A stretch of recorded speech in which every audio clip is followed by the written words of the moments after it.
والمفروض ان يبقى فيه تأثير ايجابي على اسعار السلع وتنزل. التجار الدولار النهارده متوسط سعره في البنك 50 جنيه، مش المفترض ان تفضل اسعار السلع والخدمات طالعه بقوه؟ احنا داخلين على شهر كريم، المفروض تتقوا الله بقى في الشعب المصري وتحاولوا تعيدوا التسعير بالنسبه للسلع والخدمات تنزل، علشان المواطن المصري ما يبقاش بيحس بمعاناه وغلاء اسعار دون داعي.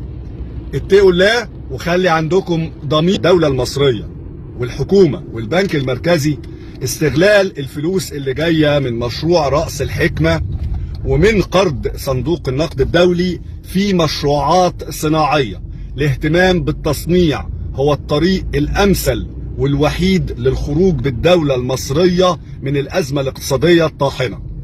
توفير مستلزمات الإنتاج، توفير الخامات اللازمة للصناعة هي الطريق اللي يخرج مصر لانها تطلع منتجات بره ويحصل طلب على الجنيه المصري، وبالتالي ترتفع قيمته في الاسواق العالميه.